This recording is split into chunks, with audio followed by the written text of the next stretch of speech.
Hey y'all, welcome back. So, I wanted to make a video on 10 habits that can really make you happy or bring you joy. So, let's just get into it. Number 1.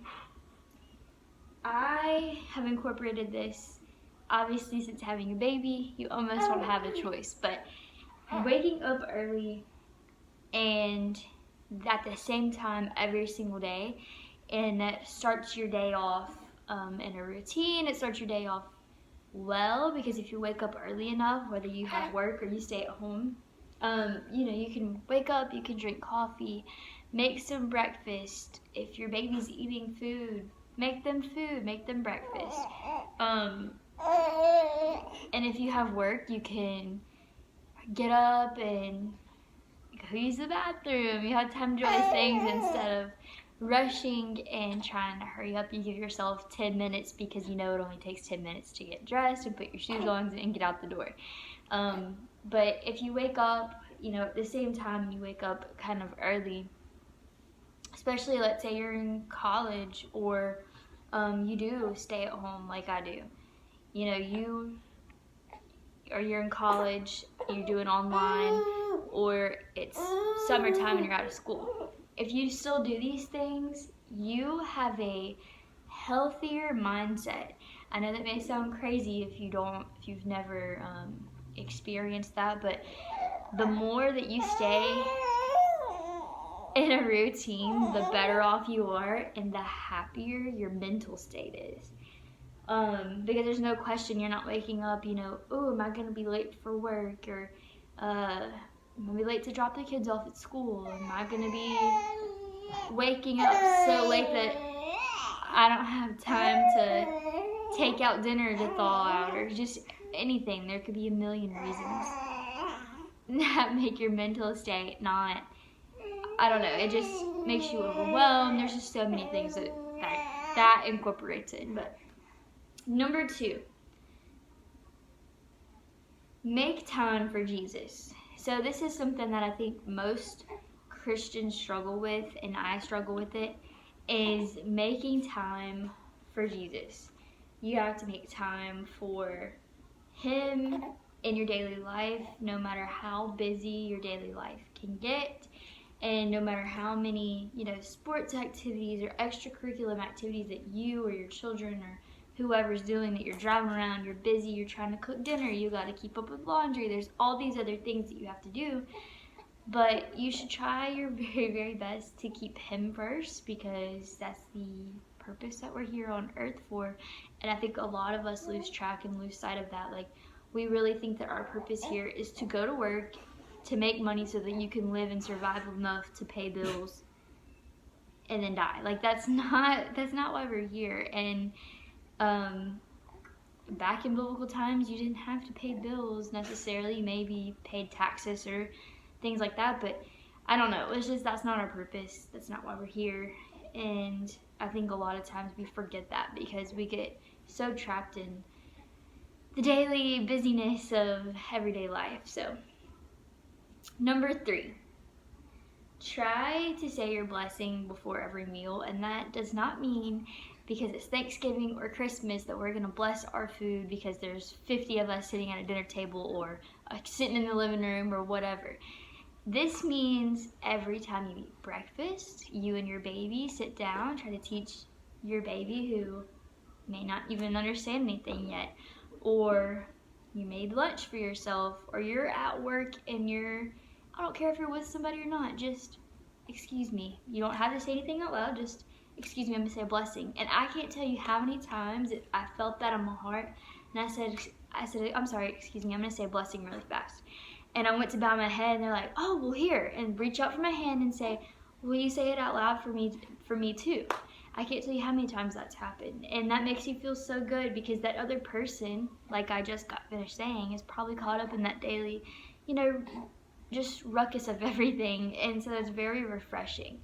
And then when you start getting in the habit of that, don't make it a habit so much as where you're saying the exact same blessing every single time you're eating, versus truly please bless this food so that we don't get sick, or please, strengthen us through this food, and thank him that you even have a meal to eat. I mean, just things like that, but truly mean it when you're saying those things, because I've caught myself doing that so many times. You're just going through the routine of, well, we gotta say blessing, let's say it really fast, and you're still paying attention to the TV, or you're still on your phone, or just whatever it may be. Truly give that prayer to him. Okay, number 4.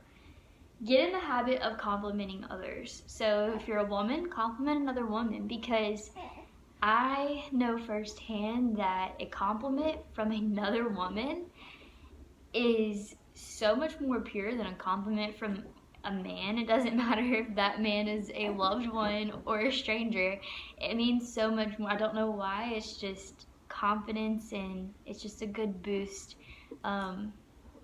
into your confidence from when you get it from another woman, because it's like, wow, like, I don't know, it's just really nice. So try to make that a habit of complimenting him. Doesn't matter if it is a loved one, a stranger, if you're scrolling through Facebook, because I think all of us do, or if you're scrolling through Instagram or whatever it may be, compliment them, whether it's on their baby or themselves. I think you should get in the habit of doing that, because it brings you joy when you see how much joy it brings somebody else. It's even a greater joy than whether somebody's complimenting you. You know what I mean? I don't know. I think that's something we should all do. Okay, number 5. Open up all your curtains or blinds in your house and let in that natural sunlight, because it is a game changer. The more dark and gloomy that you keep your house, the more dark and gloomy that your soul and your mental state gets. A lot of you may already realize that or know that, but it's very true. The more, it's just headbutting me. The darker you get in your house, the darker you feel. I don't know. It's just, it brings joy. It brings you just this refreshing, peaceful, great feeling, and it wakes you up. Number 6. Don't open your phone. I have notes right here, by the way. Don't open your phone first thing in the morning. That is not the first thing that you need to do, because the first thing that I've caught myself doing, and I see Nathan do it, or just whoever, the first thing you do, you check the time. Okay, well, that's great. You check the time, or you turn off your alarm clock, whatever. Put it back down, put it up. Let's tell them. Just put it down. Don't get on it, because as soon as you pick that phone up and you check the time, you go to Facebook. Then you go to Instagram, and it becomes this vicious cycle of you're sitting there. Let's say it's Saturday morning. Everybody, your whole family's in the bed. Your kids came in there to wake you up, or whatever it may be. Or if you're single or you just have a spouse, and that person wakes up and rolls over, and they're on your phone. They haven't even spoken to you, and they don't say, good morning. Your kids feel that. Your spouse feels that. And it's not healthy. And then if you're single and the first thing you do is roll over onto Instagram and see these edited models or friends that look like they're living their best life, or whatever it may be, then that also puts a different, mental aspect into your life, and that can play into your emotions and just your daily life, because now you're comparing yourself to others when you shouldn't be. And so I really think that's a good habit to get in. I would wait till you wake up, go brush your teeth, go use the bathroom, go get dressed, get your family dressed, get up, go make your coffee, go get your breakfast. Then let's, later on, if you feel the need, then go open your phone and do whatever. That's excluding like phone calls and things like that that may be important, but I just really think the social media aspect of it is kind of what I'm referring to. But number 7, I'm losing track. Okay, number 7. Don't turn your TV on first thing either. I am very guilty of this, especially here lately. I have noticed now, okay, so our TV in here is older. The remote didn't work, so we had to get another remote to match with it to work, whatever. It's been this really big thing. So we've had a TV in here for a year and a half that's not even functioning. Well, here, since we've had her, we've gotten that remote fixed, and we have a remote to turn the TV on, turn the channels, whatever. And I have noticed here lately when she gets up for that 4 to 5 o'clock feeding and she wants to stay up for another hour before she goes back to sleep, that I find myself, because I look at my phone and it's just, my eyes aren't even awake enough for me to sit there and try to read and all that other stuff. So I don't pick my phone up, but I'll turn the TV on. And then I have recently caught myself and realized I'm sitting here watching this TV show that doesn't matter. I mean, it's TV, versus her who's talking and she's excited. I'm the first thing that she sees in the morning, and instead of me focusing on her or paying attention or talking to her like she is now, that I'm focused on the TV. And so that makes a big difference too. Now I am not gonna lie, I do it to stay awake because she's awake.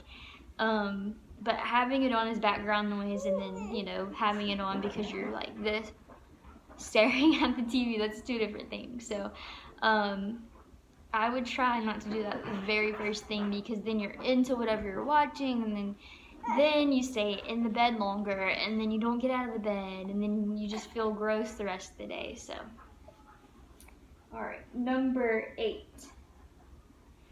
This is something that brings me joy. It may or may not bring you joy, but to listen to music while you're cleaning, or while you're feeding your baby, while you're cooking dinner, whatever it may be. If you're up and around the house, you're moving, you're busy, you're not able to sit down and focus on a TV show, or your children, or whatever it is, or your children are at school, or whatever. I have found putting on worship music, or just any kind of music that may speak to your soul at that moment in time, your favorite song, whatever. Now I put it on the TV and play it through the TV, but I find that it puts me in a good mood. It uplifts my spirit. It brings me up and puts me in, I don't know, just a dancing mood, an excited mood, a mood where I want to play with her or whatever. So I have noticed that does bring me joy. She's going crazy playing with her toy. Okay, number 9. This is something that we haven't done in so long because they're so expensive, at least the ones that I like, but light a candle. So I loved cleaning my whole house and then lighting a candle and just relaxing. Sit on the couch, sit wherever, and you light this candle and your whole house just smells oh my gosh, it's just amazing. If you don't do candles, you can do air fresheners. Oh my goodness. Febreze, anything like that. But those sorts of things just that keep your house smelling good. I don't know, it just refreshes me. Something about that I love. I just love that. Puts me in a good mood. Like, say it's fall and you get some type of fall scented candle, or it's almost Christmas time and you get like a Christmas scented candle, whatever it may be. I don't know, that always brings me joy. Move your tail. Okay, so number 10, set aside wait. Number 9 had a second part to it. So if it's spring or fall, you should always open up all your windows, open up your doors if you can. I know a lot of people live in the South like me, and you got mosquitoes even in the fall or the spring. So door may not be an option, but opening all your windows with the screens on them and let in that fresh air. Let in that cool breeze, that cool air, that crisp, fresh air, and just air out your whole house, because there's something about that gives off a scent, and just, I don't know, that brings me joy too. So that was the second part. Do the candle, the air freshener, and or open all your doors and windows. So, okay, number 10. Set aside proper time for your family. And this could mean date nights, date days, like let's say you go to brunch, breakfast, lunch, or a whole day, whatever. But set aside a time for your spouse, because that will bring both of you joy. And then if you have a family, like, do a movie night, do a slumber party. Everybody can make a pallet and sleep together in the same room or whatever. But I think you should incorporate things like that, not necessarily those examples, but things like that brings you joy, but not just you. It brings your spouse, your partner, your family, your children. It brings everybody joy, and it brings all closer together. I think that's a really great thing to incorporate into your life. And let's say you're single, get together with your girlfriends and do a slumber party with your girlfriends, adult style. And that brings them joy, that brings you joy. Quit nicking.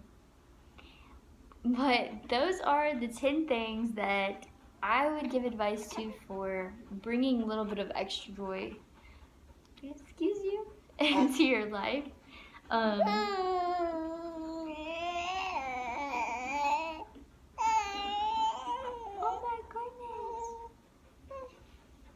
To drool.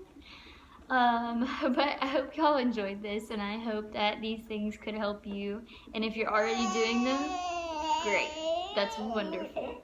I know that I try and strive to do these things. I may not do every single one of them, and I may lack sometimes and not be consistent in that, but I think those things are pretty important, and a lot of them are really easy to incorporate. So hopefully y'all enjoyed this, and I hope that she's ready to go. She's ready to get out the room, and she's wanting to talk to me about something, huh? But we will see y'all later. Say bye-bye. Can you say bye? No. Bye-bye.